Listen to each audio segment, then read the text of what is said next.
الحمد لله رب العالمين والصلاة والسلام على سيد المرسلين أما بعد فأعوذ بالله من الشيطان الرجيم بسم الله الرحمن الرحيم إن الله وملائكته يصلون على النبي يا أيها الذين آمنوا صلوا عليه وسلموا تسليما۔ ایک مرتبہ بابا سے بلند درود شریف کا نذرانہ بانداز غلامانہ پیش کریں۔ اللہم صلی علی سیدنا و مولانا محمد وبارک وسلم صلاۃ و سلام علیک یا رسول اللہ صلی اللہ علیہ وسلم۔ معزز سامعین، اللہ تعالی نے ہمارے نبی صلی اللہ تعالی علیہ وآلہ وسلم کو جن معجزات سے مشرف فرمایا ان میں سے سفر معراج نہایت عظیم الشان ہے کہ آپ صلی اللہ علیہ وآلہ وسلم نے اپنے جسمانی وجود کے ساتھ مسجد حرام سے مسجد اقصی تک کا سفر کیا، پھر وہاں سے آسمانوں اور اس سے بالا جنت و عرش کی سیر کی اور خداوند قدوس کی بے شمار نشانیوں اور عجائب کا مشاہدہ فرمایا۔ یہ ساری سیر اور مشاہدات رات کے بہت مختصر حصے میں کیے، حالانکہ سفر کی تفصیلات کے پیش نظر عام عقل کے مطابق جسم انسانی کے ساتھ یہ چیزیں ممکن نہیں، اور ممکن مانے بھی تو اس سیر کی تکمیل کے لیے لاکھوں سال چاہیے، لیکن یہ دونوں باتیں یعنی جسم انسانی کے ساتھ ایسی سیر اور چند لمحات میں لاکھوں برس کی مسافت طے کرنا صرف سطحی نظر و ظاہری عقل کے اعتبار سے ناممکن محسوس ہوتے ہیں، ورنہ نظر ایمانی کی بینائی سے دیکھیں اور عقل انسانی کی گہرائی سے غور کریں تو اس میں انکار کی کوئی وجہ نہیں۔ نگاہ ایمانی کے لیے آیت معراج کے شروع کے چند الفاظ سبحان الذی اسری بعبدہ، پاک ہے وہ ذات جس نے اپنے خاص بندے کو سیر کرائی۔ یہی کافی ہے کہ یہ سیر نبی کریم صلی اللہ علیہ وآلہ وسلم نے خود نہیں کی، بلکہ اس ہستی نے آپ علیہ الصلوۃ والسلام کو یہ سیر کروائی جو ہر عیب، کمی، کوتاہی، نقص اور کمزوری سے پاک ہے، جس نے 6 دنوں میں آسمان و زمین بنائے۔ ان ربکم اللہ الذی خلق السماوات والارض فی 6 ایام، جو کسی شے کو وجود بخشنا چاہے تو صرف اتنا فرماتا ہے ہو جا تو وہ چیز ہو جاتی ہے۔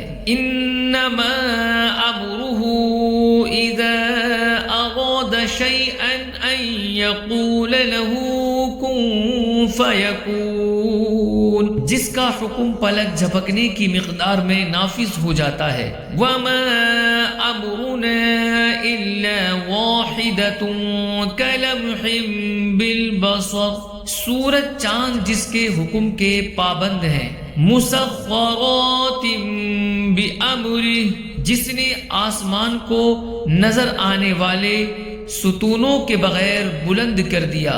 رفع السماوات بغیر عمد ترونها، جس نے اربوں کہکشاؤں اور کھربوں ستاروں کے جہان آباد کر دیے اور ان سے آسمان کی وسعتیں سجا دی۔ وَلَقَدْ زَيَّنَّا السَّمَاءَ الدُّنْيَا بِمَصَابِيحَ، مومن کی نگاہ تو معجزہ معراج کو اس انداز میں دیکھتی ہے، اور یؤمنون بالغیب پر عمل کر کے ہدایت و فلاح سے سرفراز ہوتی ہے۔ در حقیقت قدرت خداوندی ہی کی ایک صورت اس معجزے کی بنیاد ہے، جسے اصطلاح میں طی زمان یعنی وقت سمٹ جانا اور طی مکان یعنی فاصلے سمٹ جانا کہا جاتا ہے، اور یہ دونوں چیزیں نقل و عقل سے ثابت ہیں۔ طی زمان یہ ہے کہ سینکڑوں یا ہزاروں یا اس سے زائد سالوں کا زمانہ چند لمحات میں گزر جائے، اور طی مکان یہ ہے کہ ہزاروں لاکھوں برس کی مسافت چند لمحوں میں طے ہو جائے۔ زمان و مکان کی وسعت محدود وقت و مسافت میں سما جانے سے متعلق معجزات و کرامات قطعی آیات و روایات سے ثابت ہیں۔ دونوں کی ایک ایک مثال پیش خدمت ہے۔ طی زمان کی دلیل یہ ہے کہ قرآن پاک میں سورۃ البقرہ آیت 259 میں ایک واقعہ بیان ہوا جس کا آیات و تفاسیر کی روشنی میں خلاصہ یہ ہے کہ حضرت عزیر علیہ السلام ایک گدھے پر سوار اپنے ساتھ کچھ پھل پانی رکھے ایک بستی کے پاس سے گزرے جو چھتوں کے بل گری پڑی تھی۔ یہ دیکھ کر آپ علیہ السلام نے کہا کہ اللہ ان لوگوں کو ان کی موت کے بعد کیسے زندہ کرے گا؟ تو اللہ تعالی نے حضرت عزیر علیہ السلام کو 100 سال موت کی حالت میں رکھا، پھر انہیں زندہ کیا۔ ان کے پھل پانی سب سلامت تھے جبکہ گدھے کی ہڈیاں تک سلامت نہ تھی۔ اللہ تعالیٰ نے حضرت عزیر علیہ السلام سے پوچھا کہ تم یہاں کتنا عرصہ ٹھہرے ہو؟ انہوں نے عرض کی کہ میں 1 دن یا اس سے بھی کم وقت ٹھہرا ہوں گا۔ اللہ تعالیٰ نے فرمایا نہیں بلکہ تم یہاں 100 سال ٹھہرے ہو۔ اپنے کھانے اور پانی کو دیکھو کہ اب تک بدبودار نہیں ہوا، اور اپنے گدھے کو دیکھو جس کی ہڈیاں تک سلامت نہ رہی۔ یہ سب اس لیے کیا گیا ہے تاکہ ہم تمہیں لوگوں کے لیے ایک نشانی بنا دیں۔ اب ہماری قدرت کا نظارہ کرنے کے لیے یہ ہڈیاں دیکھو کہ ہم کیسے انہیں زندہ کرتے ہیں۔ چنانچہ چند لمحوں میں وہ گدھا دوبارہ صحیح سالم زندہ ہو گیا۔ اس واقعے سے واضح ہوتا ہے کہ گدھے پر تو 100 سال کا عرصہ گزر گیا جبکہ حضرت عزیر علیہ السلام اور پھل پانی پر 1 دن کے قریب کا وقت گزرا۔ یہی طی زمان کی صورت ہے کہ ایک طویل عرصہ کسی پر تھوڑی سی دیر میں گزر جائے۔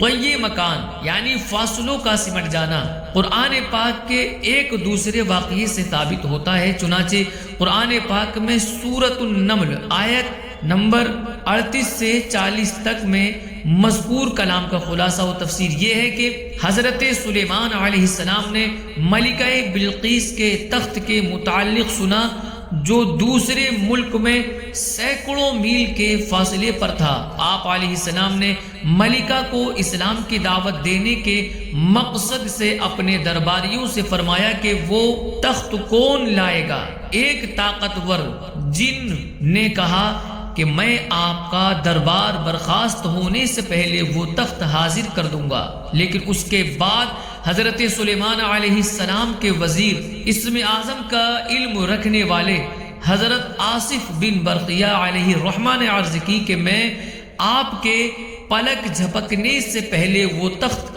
حاضر کر دوں گا۔ چنانچہ ایسا ہی ہوا اور پلک جھپکنے میں وہ تخت سامنے موجود تھا۔ اس طرح کی دیگر آیات و احادیث بھی موجود ہیں۔ خلاصہ کلام یہ ہے کہ اللہ تعالی قادر، قدیر، مقتدر اور خالق ہے۔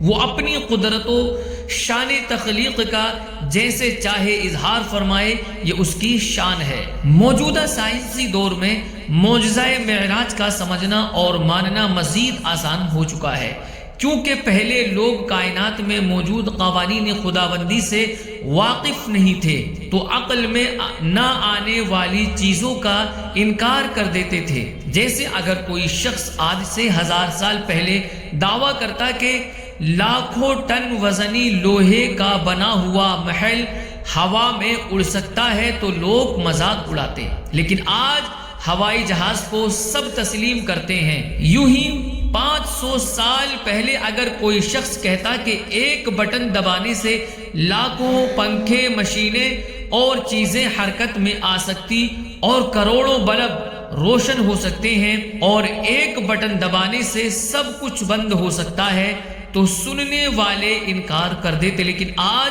پاور ہاؤس کا ایک بٹن دبانے سے یہ سب حقیقی دنیا میں ہو رہا ہے اور سب اسے مانتے ہیں۔ جب انسانی علم و قدرت کا کرشمہ ایسا حیرت انگیز ہے تو قدرت خداوندی کا آپ خود ہی تصور کر لیں۔ صرف سمجھانے کے لیے عرض ہے کہ اگر شب معراج میں معنوی بٹن آف کر کے سارا زمینی نظام روک کر معراج کرائی گئی ہو اور وہاں سے واپسی پر دوبارہ نظام متحرک کر دیا ہو تو خدا کی قدرت سے کیا بعید ہے۔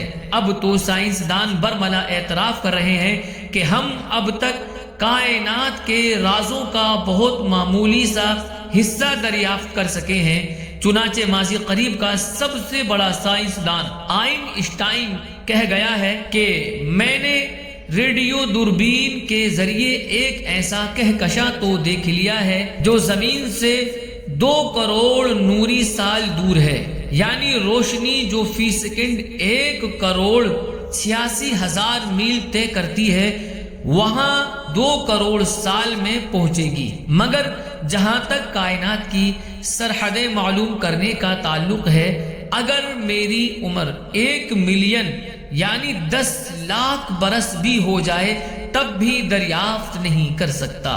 یہ کائنات ابھی ناتمام ہے، شاید کہ آ رہی ہے دمادم صدائے کن فیکون۔ ہماری آنکھوں کے سامنے ناممکن امور ممکنات میں بدل رہے ہیں۔ موبائل فون اور انٹرنیٹ کے ذریعے چند لمحوں میں ہماری آوازیں، پیغامات، ای میلز ہزاروں میل دور پہنچ جاتی ہیں۔ یوں ہی کسی جگہ ہونے والا واقعہ چند سیکنڈ میں تمام دنیا میں ٹی وی اور انٹرنیٹ کے ذریعے قابل مشاہدہ ہو جاتا ہے۔ کار سے جہاز کی رفتار تیز ہے اور خلائی شٹل کی اس سے زیادہ تیز، اور مریخ جانے والی گاڑی کی رفتار تمام سابقہ گاڑیوں سے تیز تر ہے۔ ہوا سے تیز رفتار آواز ہے اور آواز سے تیز روشنی ہے۔ یوں ہی کائنات میں ستاروں کی گردش ناقابل یقین حد تک تیز ہے۔ الغرض ابھی تو کائناتی حقائق ظاہر ہونے کی ابتدا ہے، آگے آگے دیکھیے ہوتا ہے کیا۔ ان سب حقائق کے ہوتے ہوئے غور کر لیں کہ ان تمام رفتاروں کا خالق، کائنات کا مالک اگر اپنے رسول صلی اللہ علیہ وآلہ وسلم کو چند لمحوں میں لاکھوں میل کی سیر اور کروڑوں مشاہدات کروا دیتا ہے تو اس میں کون سی بات ناممکن و خلاف عقل ہے؟ واللہ اعلم تبارک و تعالی ورسولہ اعلم صلی اللہ علیہ وآلہ وسلم۔